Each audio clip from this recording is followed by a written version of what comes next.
Good morning, dear students. Today again we begin with the chapter The 100 Races Part 1 at page number 67. Let's begin the reading.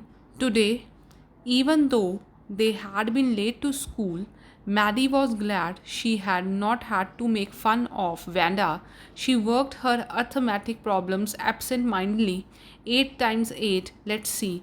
She wished she had the nerve to write Peggy a note because she knew she never would have the courage.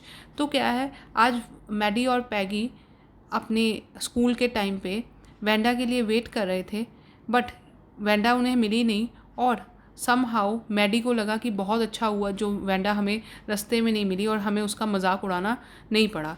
और वो absent माइंडली, उसका ध्यान कहीं और था, वो अपने arithmetic, अपने मैथ्स के प्रॉब्लम्स को सॉल्व कर रही थी और विश कर रही थी कि काश मुझ में इतना करेज होता कि मैं पैगी को एक नोट लिख सकती, to speak right out of Peggy, to say, "Hey Peg, let's stop asking Venda how many dresses she has." When she finished her arithmetic, she did start a note to Peggy. Suddenly she paused and shuddered.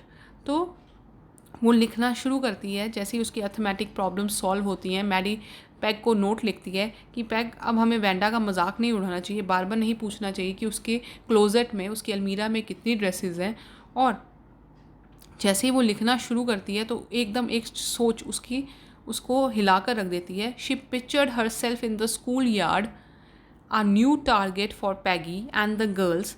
Peggy might ask her where she got the dress that she had on, and Maddie would have to say it was one of Peggy's old ones that Maddie's mother had tried to disguise with. तो जैसे ही वो note लिखना शुरू करती है तो उसको याद आता है कि अब शायद अगर मैं ऐसा पैगी को कहूँगी तो अगला टारगेट क्या होगा, मैं ही होंगी। और सारी जो गर्ल्स हैं वो स्कूल यार्ड में जैसे वेंडा का मजाक उड़ाती थी वैसे मेरा मजाक उड़ा रही होंगी।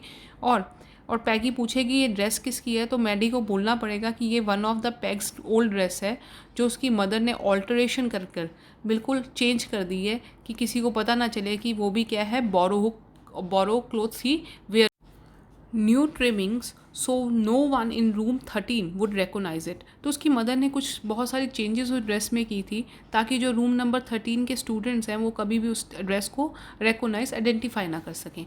If only Peggy would decide of her own accord to stop having fun with Vanda.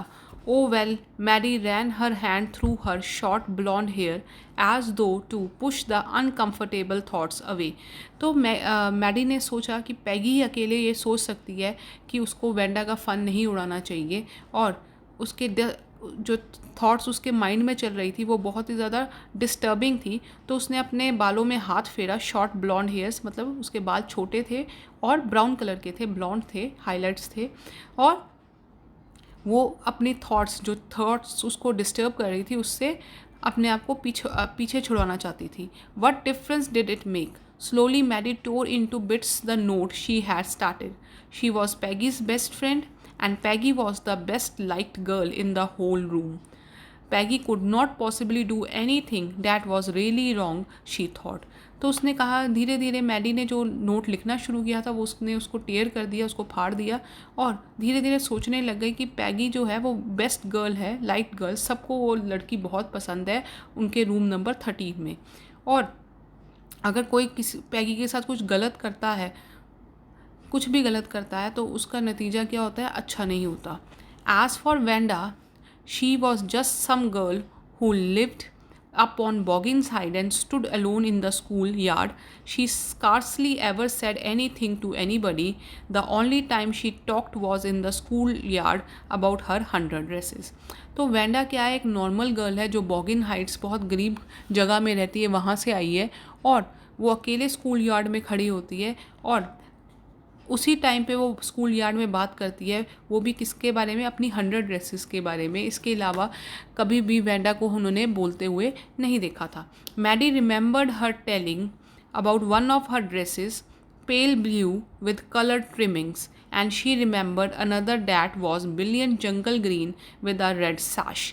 तो मैडी को उसकी 2 ड्रेसेस के बारे में भी याद था कि एक ड्रेस थी जो पेल ब्लू कलर की थी मतलब लाइट ब्लू कलर की थी जिसमें कलर ट्रिमिंग्स अलग अलग रंग के पैचेस लगे हुए थे, और एक ड्रेस थी जो जंगल ग्रीन, अगेन उसे एक जंगल ग्रीन कलर की ड्रेस याद थी जिसमें रेड कलर के क्या पैचेस से सैश सी लगी हुई थी जो बिल्कुल क्रिसमस ट्री की तरह लगता था। You look like a Christmas tree in that the girls had sad in pretending admiration. तो सब गर्ल्स ने उसको एडमायर भी किया था कि उसकी जो ड्रेस है वो क्रिसमस ट्री जैसी लगती है। Thinking about Vanda and her 100 dresses all lined up in a closet, Maddie began to wonder who was going to win the drawing and coloring contest. For girls, this contest consists of designing dresses and for boys of designing motorboats. तो क्या है, जैसे जैसे वो Wanda की 100 dresses के बारे में मैडी सोच रही थी तो उसको याद आया कि उनके स्कूल में एक कंपटीशन, ड्राइंग कंपटीशन हुआ था जिसका कॉन्टेस्ट का विनर बहुत जल्दी डिसाइड होने वाला है, और गर्ल्स को क्या है डिज़ाइनिंग ड्रेसेस बनानी थी और बॉयज़ को क्या बनाना था, मोटर बोट्स बनानी थी। Probably Peggy would win the girls medal, Peggy Drew better than any one else in the room. तो सबको यकीन था कि जो पैगी है वो ही जीतेगी क्योंकि पैगी बहुत अच्छी ड्राइंग करती थी और उसके अलावा कोई भी इतनी अच्छी ड्राइंग नहीं करता था रूम नंबर 13 में। At least that's what everybody thought. She would copy a picture in a magazine or some film star's head so that you would almost tell who it was. तो पैगी की जो drawing थी वो इतनी बढ़िया थी कि वो किसी भी मैगज़ीन से देखकर वो बिल्कुल एग्जैक्ट वैसे ही वहाँ पे फ्रेम कर लेती थी, वैसे ही पिक्चर ड्रॉ कर लेती थी। Oh Maddie was sure Peggy would win. Well tomorrow the teacher was going to announce the winners, then they would know. तो मैडी को पता था कि पैगी ही जीतेगी, और जब टीचर्स कल रिज़ल्ट बताएंगी, डिसाइड करेंगी, तो श्योर है कि वो पैगी होगा जो विनर होगी। The next day it was drizzling and Maddie and Peggy hurried to school under Peggy's umbrella. तो नेक्स्ट डे क्या बारिश हो रही थी छोटी थोड़ी थोड़ी, और मैडी ने और पैगी ने हरी किया स्कूल की तरफ जाने के लिए, और पैगी के अम्ब्रेला में मैडी चली गई थी, मगर उन्होंने वेट नहीं किया वेंडा के लिए कि बारिश में वेंडा का वेट करें ताकि वो मजाक उड़ा सके, क्योंकि उस दिन क्या था, रिजल्ट निकलने वाला था ड्राइंग का, and they don't want to waste their time.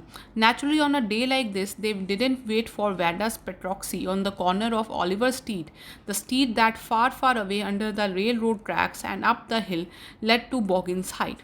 Anyway, they weren't taking chances on being late today because today was important. वो बिल्कुल भी लेट नहीं होना चाहते थे आज के दिन में, और ना ही वेंडा के लिए वेट करना चाहते थे, क्योंकि उनको पता था अगर वो वेट करेंगे तो कहीं ना कहीं उनका रिजल्ट के लिए वो लेट ना हो जाए, इसलिए वो फटाफट अपनी क्लास के लिए हरली यहाँ से मूव कर गए।